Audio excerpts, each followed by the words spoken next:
everybody, how y'all doing?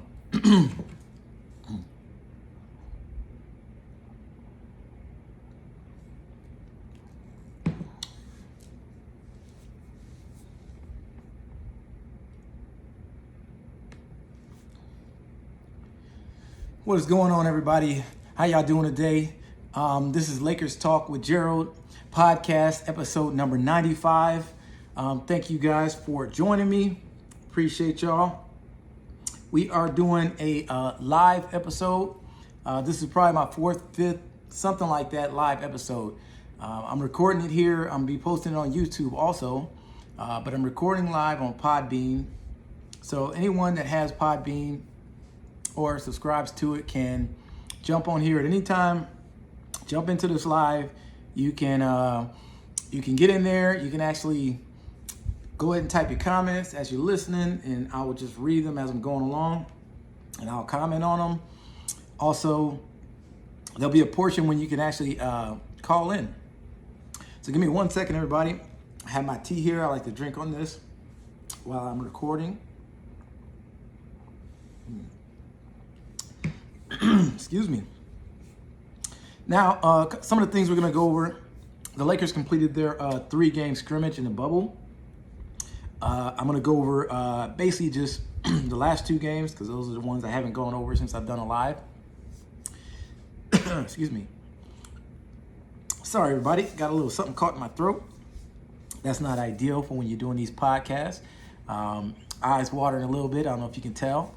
But it's not really ideal. That's not how these guys on ESPN do it. You know, usually they have a couple people that's going live with them or airing with them that can kind of take up some slack.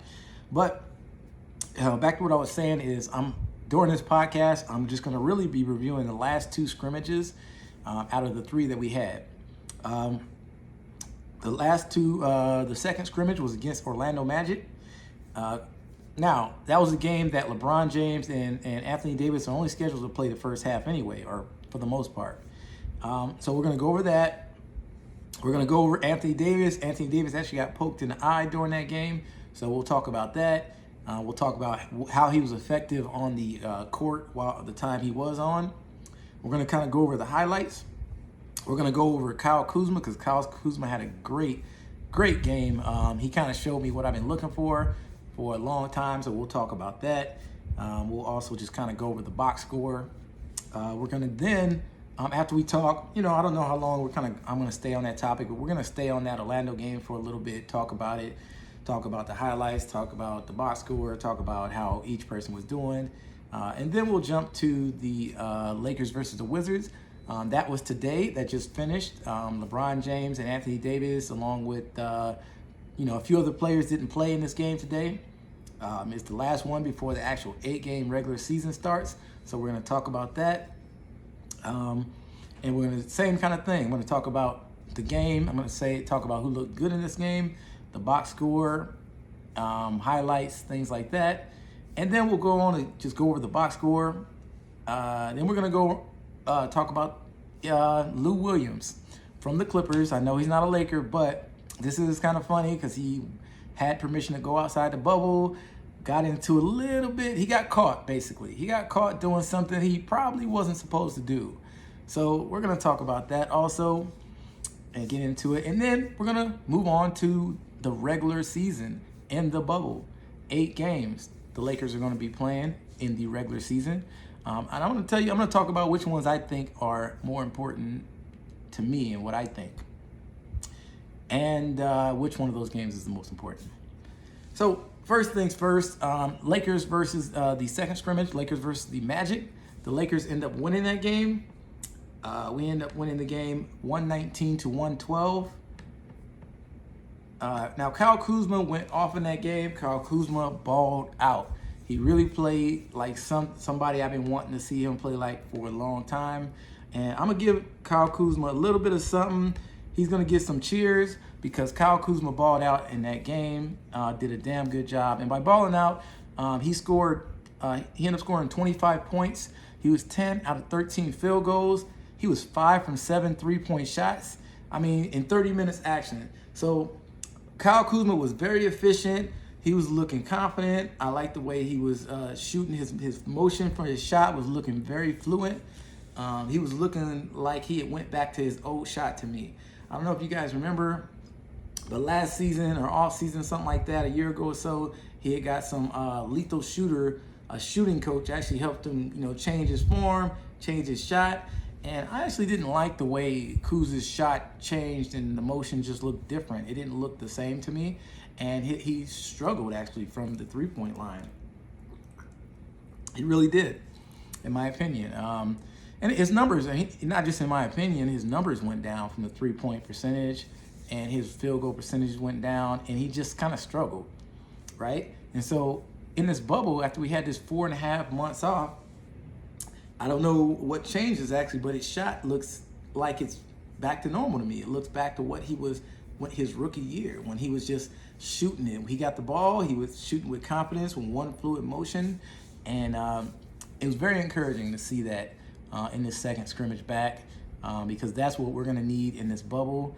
If we get the old Kyle Kuzma back from his rookie season, shooting like that from three-point land and even half as good as that with that motion, that's going to really bode well for us going forward in this bubble, in our championship hopes and aspirations and run for this title. So Anthony Davis balled out, Kyle Kuzma balled out, looked really good.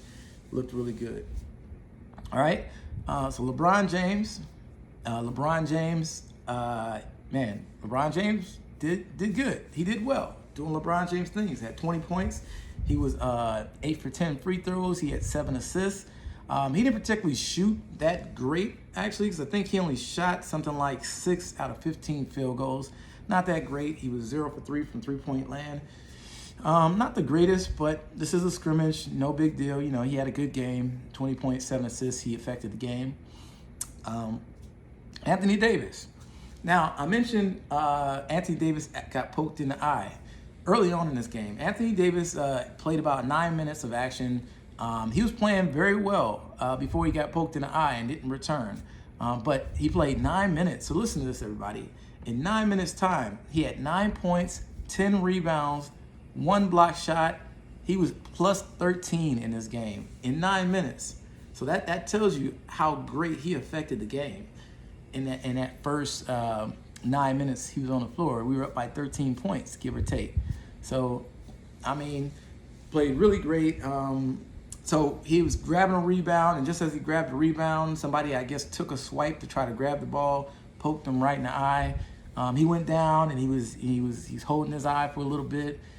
Now, this is one of the things I always worried about in any of these scrimmage games or leading up to the playoffs.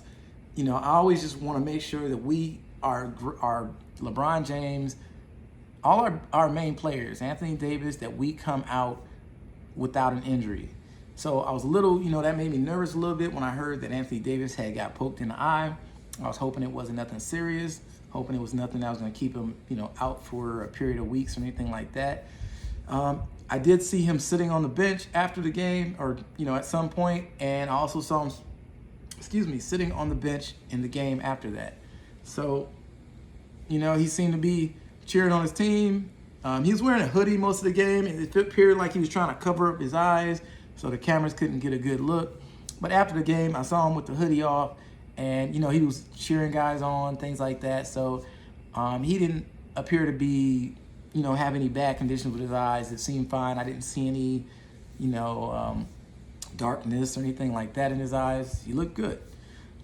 So hopefully he'll be ready for the first game of the regular season, and we'll talk about that here in a little bit. So for the most part, the Lakers played well. They had a really good game. I'm going to look at the box score so we can just see how everybody else did in that game really fast. All right, so box score, we already talked about LeBron James. I already talked about Anthony Davis. Well, Anthony Davis was, 2 out of 3 field goals. He was 5 for 6 from free throw line. As I mentioned, 10 rebounds. He had 1 assist, 1 block shot. Other notables, Contavious Caldwell-Pope. He ended up having 17 points, 7 out of 8 field goals. He didn't make any three-point. Actually, he was 1 for 1 from the three-point line, 2 for 2 from the free throw. So he did really well. Other guys notable. As I talked about, let's see, JaVale McGee. JaVale McGee played 19 minutes. He had 8 points, 3 for 6 field goals, 2 for 4 from the free throw line, 5 rebounds. So a couple things I want to talk about too is players that I didn't talk about is Dion Waiters and J.R. Smith. Both of these guys are our new additions. And we've been curious to see how they play. These are the first 2 games we've seen both of them play in. So Dion Waiters ended up playing 20 minutes in that Orlando game. He ended up having 12 points. He was 5 out of 9 field goals. It looks like he was 2 out of 4 from three-point land, so 50%. That looks damn good. And so Dion Waiters, now what I did notice is Dion Waiters, he tends to go off on his own and take his shots. But hey, I think coming off the bench, that's probably a role he's not going to be getting a whole lot of minutes. When he does come in the game, he'll probably be coming in. We'll probably be looking for some offensive firepower. So I think, that's what Dion Waiters looks like he will be providing. So that bodes pretty well for us. I think, as especially we already got a deep team already. He's not going to be playing serious minutes. But when he does come in, he can provide a spark for us. And if somebody else gets hurt and we need to go deep in a rotation, there you go. There's Dion Waiters that can come in and give us some buckets. And also, so let's talk about J.R. Smith. J.R. Smith ended up playing 20 minutes of action also in that game.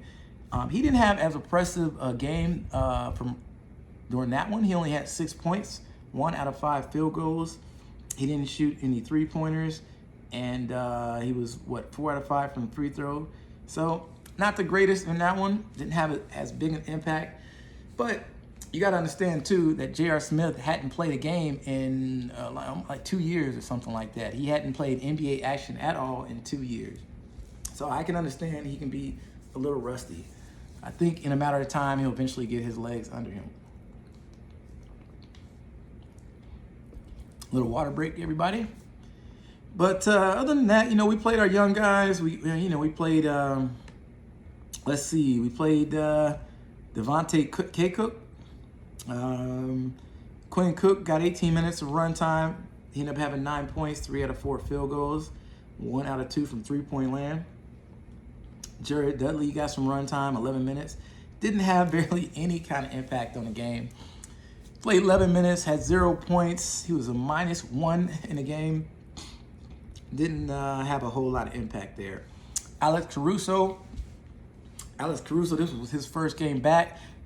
He's going to be a big guy for us come regular season. I'm glad to see him back because he didn't play in the first scrimmage, especially since we know that our guy is not going to be playing. Our point guard that chose to sit out is not going to be around, so Anthony Caruso is going to take up a lot of those minutes. And we know Rajon Rondo is out, who normally would take that backup role too. So that's where it's good to see Caruso back in the game. So he played 11 minutes. He only had 3 points, 1 out of 2 field goals, but him being there just is a good look for us.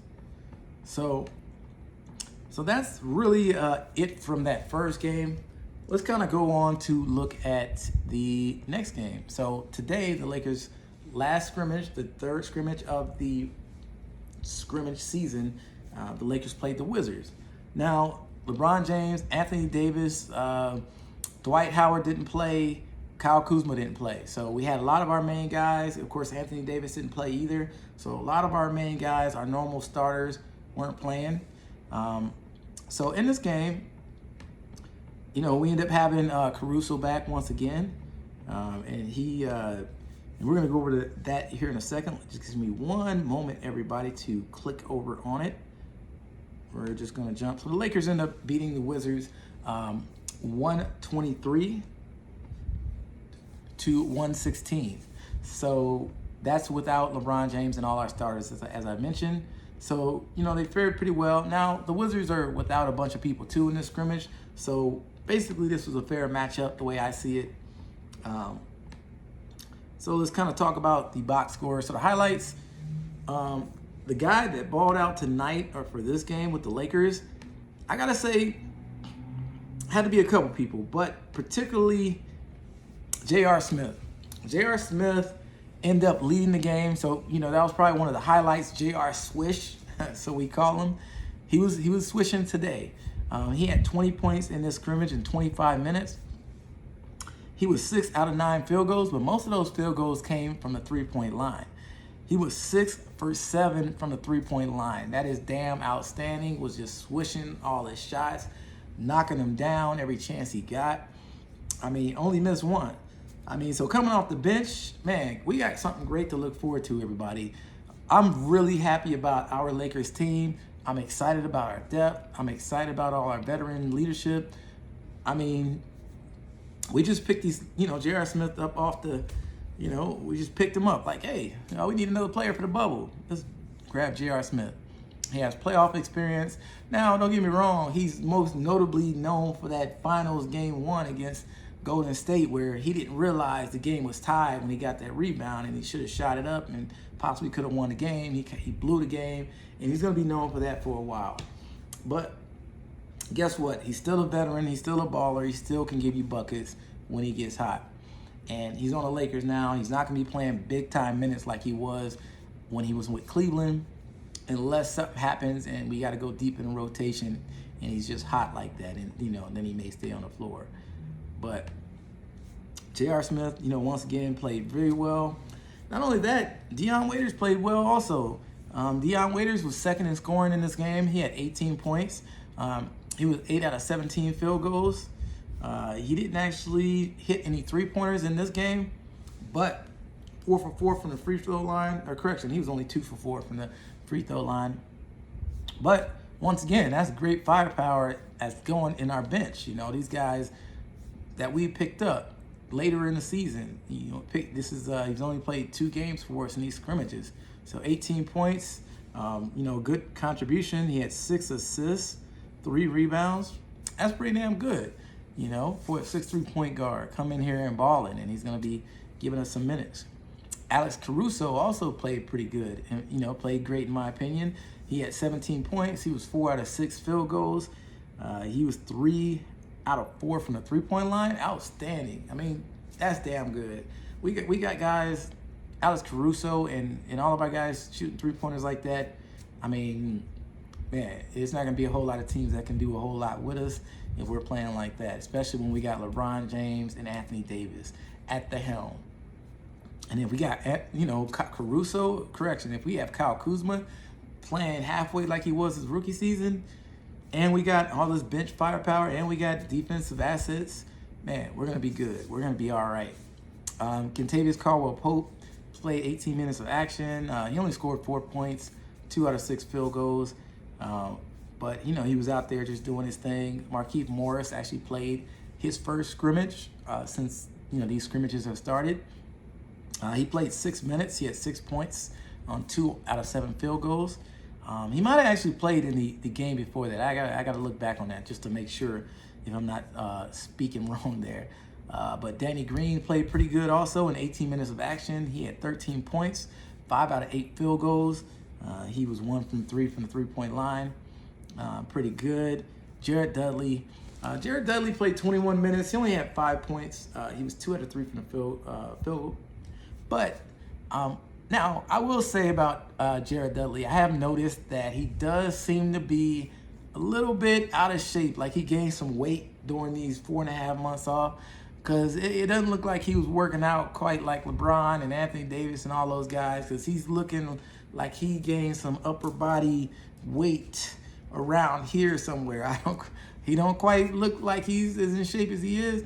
But Jared Dudley, never was going to get a whole lot of minutes anyway. He was just going to be that glue guy off the bench, cheer us on. He's that, guy, that locker room guy is going to encourage and come with that wisdom and that knowledge. So, hey, I don't know, with our depth and all the guys we picked up, we'll see. I don't know if we necessarily need too much of his minutes, but hopefully he'll get in shape either way as the regular season and playoffs come along. Let's see who else. Quinn Cook. Quinn Cook played 26 minutes of action during this game. He ended up having 12 points, 4 out of 11 field goals, so that's not the greatest. He didn't make any three-pointers during this game. He was 0 for 2, and he was 4 for 4 from the free throw line. What else here? And we had some of our young guys. Let's talk about them. We had Kostas Antetokounmpo. He had 9 points and 22 minutes of action. He was 3 for 8 for the field. He tried to shoot a three-pointer. He did not make it. He was 3 from 8 from the free throw line, so he's not a good free throw shooter at all. And he ended up having, looks like, 7 rebounds. Looks like he had 1 block shot also, so that was pretty good, pretty decent. Talon Horton Tucker, he ended up playing, 21 minutes of action. He only had 3 points. He was 1 out of 6 field goals. So he really had an off game also. He did hit a three-pointer, 1 out of 3.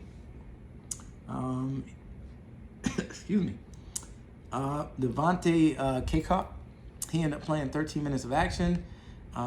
He had 11 points and 9 rebounds in this game, so that's pretty good in only 13 minutes of action. He was 5 out of 6 from the field. He did not shoot any three-pointers, so he looked pretty good for the most part. He's finally getting some run time with the main squad because he, along with Talon Horton Tucker and Kostas, all have been in the G League this whole season. Because the Lakers are so deep with so many veterans, that's why they haven't really been able to get called up and get any kind of minute or run time, because there's a bunch of veterans that's on the Lakers bench that haven't got a whole lot of run time, like Jared Dudley and a lot of other guys that's, further down on the bench. So those guys really didn't get much run time. So that is one thing that's, I'm glad to see that, these guys actually did get to come in the bubble with the Lakers, and they can actually sit in the bench. Whether they get any run time or not, at least they get to go through and see all the action, be there and high five with LeBron and Anthony Davis and everybody else. And they can actually feel like a part of the Lakers, the main team, and not be on the G League. I think just being on the bench is going to give them a lot of experience, whether they get in the game or not. Just being there and see how the Lakers play, the camaraderie, the work that they put in on these daily practices. I think that's going to bode well for all these young guys. So, Dwight Howard, Anthony Davis, LeBron James, Kyle Kuzma, none of those guys played in this game. So that's pretty much wraps up, the highlights of that game, going over the box score. We ended that 3-game scrimmage, 2-1, 2 wins and 1 loss. That 1 loss came to the Dallas Mavericks, but even during that game when LeBron and AD played the first half, we led at halftime 55-44. And then the second half, they didn't play, and we just gave up that whole lead and lost that game.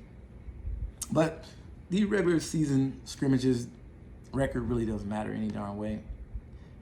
So now we are on to the regular season. We have 8 games left in the regular season, or 8 games in a bubble that they, it's not the normal schedule from the regular season. It's a generated 8 games from all the 22 teams that are in the bubble. All right, had to take a little water break there. But I'm not going to talk about the full 8-game schedule. I'm only going to talk about one game. One game, and that's against the Clippers. The very first game that's going to happen on this coming Thursday, July the 30th. We are going to play the Clippers in the very first regular season bubble game. And I'm actually excited about that game. I know it's going to be a regular season game, quote unquote, in the bubble. It's not going to matter in the big picture, really, when it comes to us making the playoffs and us keeping that first seed for the most part, because we are going to most likely get that number 1 seed.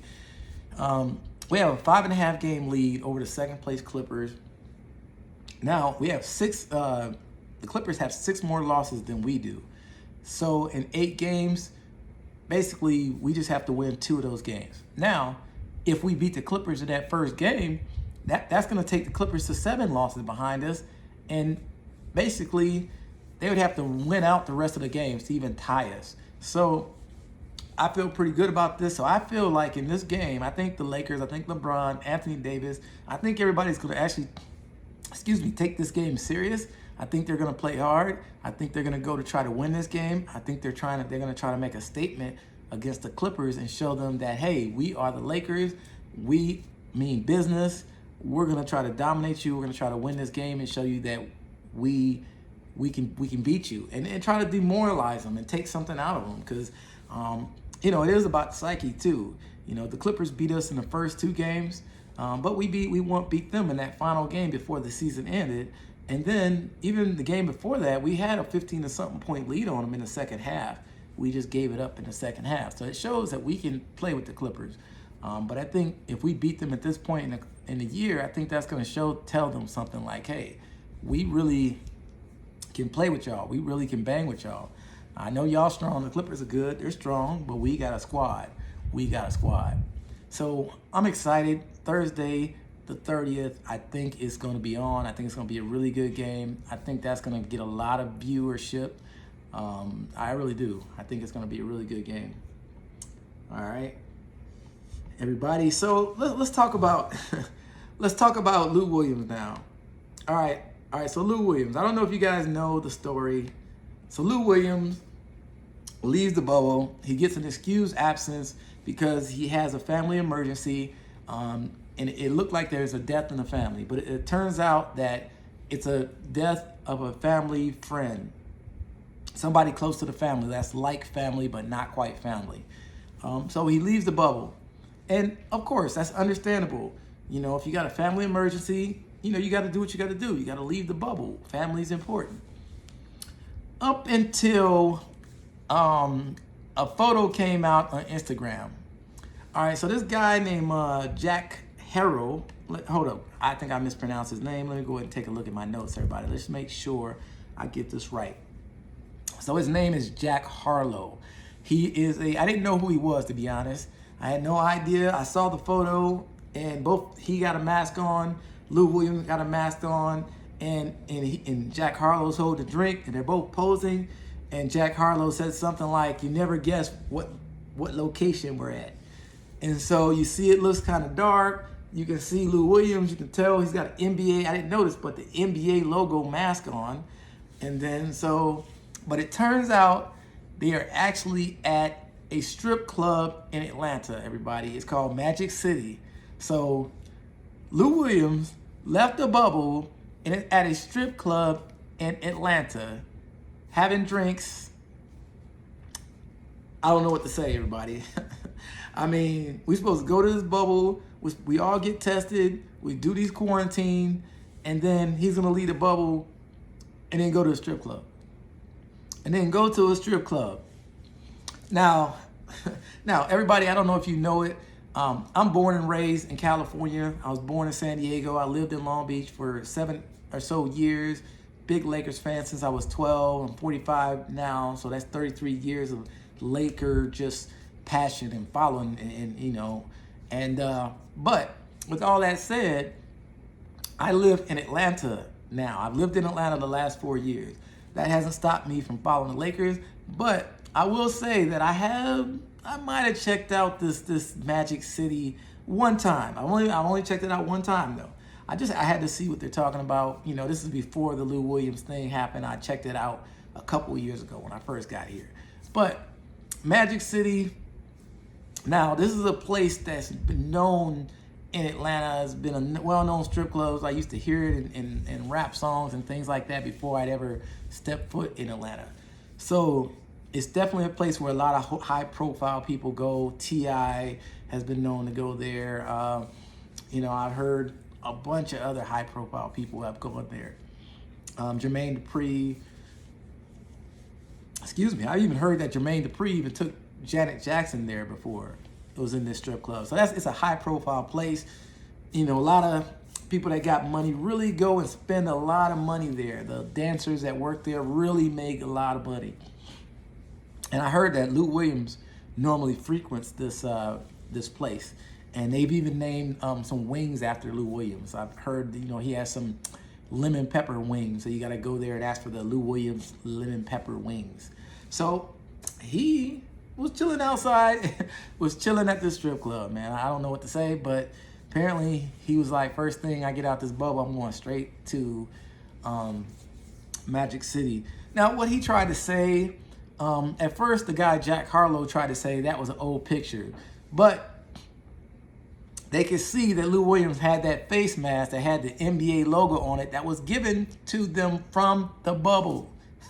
So it's kind of hard to say that, hey, that was from a long time ago when those face masks weren't around at that time. So, Williams came out and said, "Oh, I just went in there to get some wings. It's my favorite place to eat wings at. I was just going to get something to eat."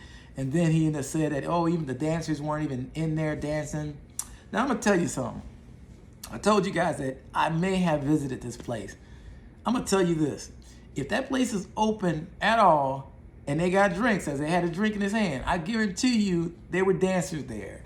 That place is not open 1 second without those dancers there. That's the whole point of a gentleman's club, of a strip club. Trust me, those dancers were there. Plus, I don't know about you, but I saw another photo where you can see Lou Williams and you can see 2 other dancers. One on stage and one doing a side dance or something. So, look, I don't buy that. I think he's just trying to cover his tracks, trying to cover his butt. Trying to say, "Oh, no big deal." Nah, you went and hung out at the strip club. Sorry, bro. So, hey, what should he get from that? Look, what the NBA gave him is a 10-day quarantine. So when he gets back, he's going to have to stay in his room for 10 days before he can come out and play a game. Not just quarantine for 10 days. I believe they got to take a test every day. And then before he could get out that 10-day quarantine, I believe he has to pass 2 good tests before he can play. So with that 10 games, unfortunately, that puts him out of that first game, the Lakers versus the Clippers, because that game is going to be on Thursday. I believe he came back in the bubble on Saturday. So that's going to take him past that Thursday game. I believe he's going to miss the first 2 or 3 games before he'll be able to come back, as long as he passed, the COVID test. So I personally would like the Clippers to be at as full strength as they possibly could be, so that when we play that game, if we win or lose or whatever, there's no excuses. I don't want any excuses to why the Lakers might have won. Oh, we weren't at full strength. We didn't have Lou Williams. We didn't have, that's not our doing. Lou Williams is 30-something, 33, 34 years old, I believe. He's a long-time veteran. He knows better. He knew all the rules. He's already told what he can and can't do and how, he has to be careful. Not only that, with this picture, it wasn't like, that guy Jack Harlow just took the photo without Lou Williams knowing about it. Lou Williams was posing in the picture. He was looking right at the camera. Both of them were posing. So he knew. You just don't do that. If you're doing something you shouldn't be doing, don't take photos. Don't pose for it. If you see the guy, usually if it's you see somebody taking a photo, you might, no, bro, don't do that. What you doing? Delete that ish. Get rid of that. But no, none of that. He didn't do any of that. He posed for the photo. He was having a good time, apparently, and I'm sure he was looking at some strippers. First of all, why would you go in a gentleman's club if you're not going to look at some strippers? That's just a waste. Look, this is my own opinion, everybody. But yes, he was, look, whatever, man. He was at the strip club. So he's got to face the consequences. He's got to get back, stay in his room for 10 days, quarantine, pass a couple tests. He's going to miss the game against the Lakers. But even without him, it's going to be a good game. It's going to be a great game. Even without him, the Clippers are still very, very deep. Still got all their guys. Still got Paul George. Still got Kawhi Leonard. Still got all these guys that can ball. So I'm not going to buy any excuses if we win this game. I don't want to hear nothing from the Clippers. So, all right, everybody, that pretty much wraps up all the topics that I wanted to go over for this Lakers Talk with Gerald, episode number 95. I want to say, guys, look, I always talked about early on, and as I started doing these episodes of the podcast, I started back in November of 2018, give or take. I don't remember exactly what day, but initially I said I wanted to, I always try to set goals in life, okay? And so with this podcast, I set a goal. My long-term goal was to do 100 podcast episodes. Varying lengths. Some could be anywhere from 15 minutes to 30 minutes to the longest I've done is about an hour. But my overall goal was 100 episodes. And then with long-term goals, I try to set milestones. So my milestone was every 10 episodes. So right now, we're on episode 95, everybody. I got to give myself some credit, some claps for that. Because, I mean, sometimes when you can, in life, there's ups and downs, right? You can set goals. Things happen in life that kind of knock you down, knock you back. But, I'm still going. And what I wanted to say is episode 95, I'm 5 away from my milestone of 10, but then 5 also away from my big goal of the 100. So I'm pretty hyped about that, everybody. I'm almost there to that 100th episode. And I tell you, now that I'm this close, I'm not going to stop at 100. I know I said my goal was 100, but I've been doing this for a while. I really love talking about the Lakers.